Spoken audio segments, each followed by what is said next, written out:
Okay, so I've been covering the ongoing debacle with Patty Jenkins and the cancellation of her Wonder Woman 3 film and the shelving of the Rogue Squadron film. Finally, she's decided to speak out. And what starts off as a strange defense ends up, stay tuned, to utter delusional.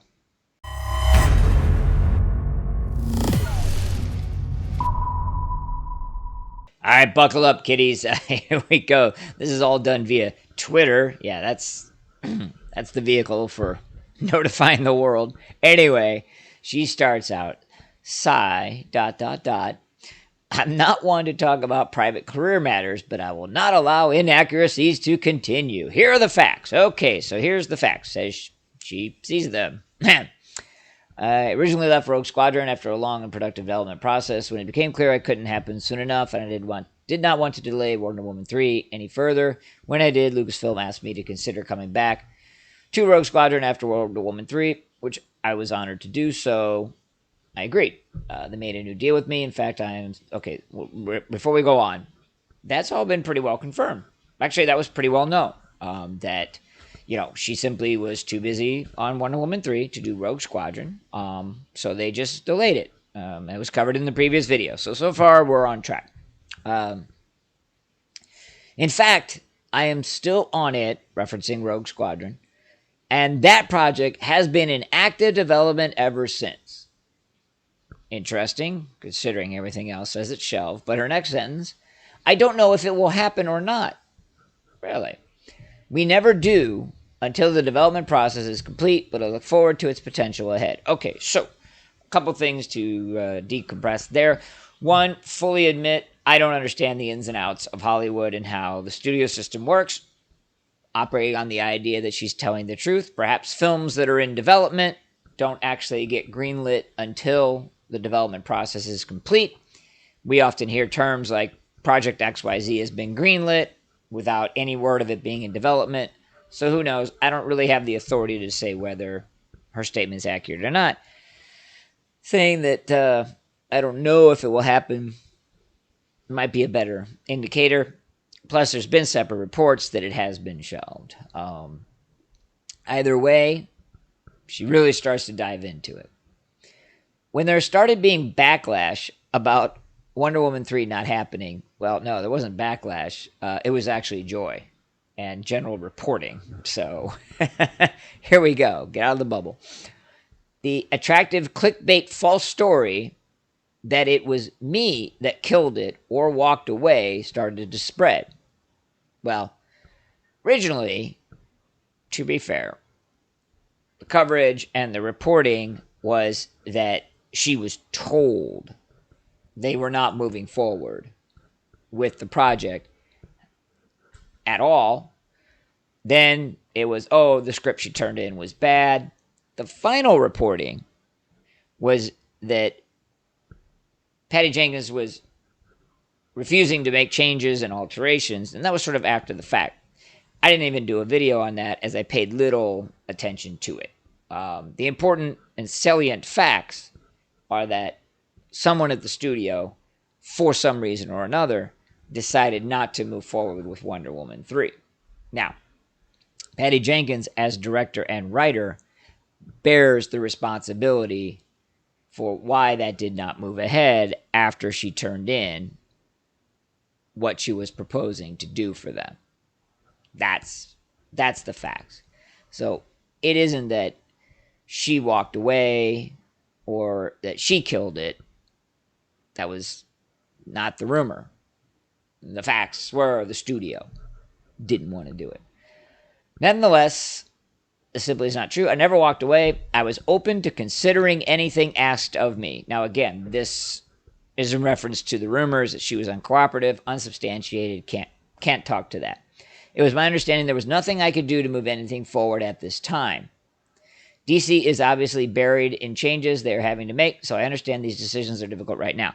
This, I think, is an inkling of the truth and references the fact that they were simply unwilling to move forward with the product. Now, she's blaming changes and DC. Again, if they were given a spectacular script why would they not continue a lucrative franchise? Well, the first one was lucrative anyway. Nonetheless, I do not want what has been a beautiful journey with Wonder Woman to land on a negative note. Too late. Wonder Woman 1984 exists. I have loved and been so honored to be the person who got to make these last two Wonder Woman films. She's an incredible character, no argument there. Living in and around her values makes one a better person every day. That's why she was created, just like all other superheroes. I wish her and her legacy an amazing future ahead, with or without me. Okay, great, nice sentiments. Now, this is where things get off the rails. So hopefully you've stuck around to this point, because this gets into some scary mental territory. It's one paragraph. I'm going to read it start to finish. Here we go. Walking side by side with Linda Carter, an absolute legend and beacon of goodness and light, has been a thrill. I have learned so much from her and will cherish her as a friend and mentor always. My crew has been like family and fought every day to give the world the best films they could. And Gal Gadot, where do I even begin? Gal is the greatest gift I have received in this whole journey. A cherished friend, inspiration, and sister.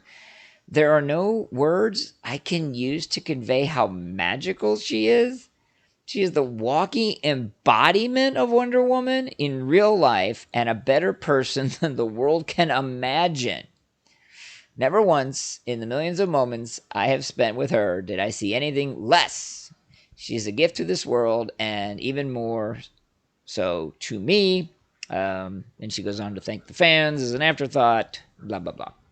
Okay, real quick, the reason I drew such attention to that last paragraph is the batshit insanity that's involved here. And this lays to rest any questions of why Patty Jenkins' script was rejected. Okay, I don't pretend to understand or know Linda Carter's involvement in the Wonder Woman film. She had a little cameo, in one of them. Don't even remember which one at this point. However, Linda Carter is an actress. That's it. I'm not saying she's a bad person. I'm not saying she hasn't done good for the world. She hasn't given away to charity. I don't know. But to give her those kinds of accolades is a little alarming. Like, she did a job. She played the character on a TV show. That's it. And yes, maybe she's done other things. I don't know. We weren't involved. I'm not as much concerned with that. It's a little bit of a head scratcher. But her words about Gal Gadot confirms a severe mental issue, in my opinion. She described her, I think, better than Christians describe Jesus. To be better than Muslims describe Muhammad. I mean, she portrayed Gal Gadot as perfection, and obviously she's not, because no one is. Maybe she's a great person. I don't know, but you don't shower those kinds of accolades on anyone. I mean, unless you're kind of off, especially on a public tweet. It's more than enough to say, I wish to acknowledge the contributions of Linda Carter, who, unknowns to the average fan behind the scenes, was an inspiration. And, of course, our lead actress, Gal Gadot, who, was with me on this journey and 100% supported me and helped me realize our shared vision of Wonder Woman. Some fluffy little thing like that. Everybody be like, oh, that's very nice. But to say that she's the embodiment of all Wonder Woman, her values, and a gift to humanity, it was like, oh, good Lord, slather it on a little bit more. Yeah, that's the part that really set it off for me, and that's the part that really said you need to seek some kind of help. So, what do you guys think? Is that a big, alarming, and triggering statement, as despite me hating the word trigger, that I thought it was, or am I just starting to have a mental breakdown having to cover all this garbage? Either way, let me know in the comment section below.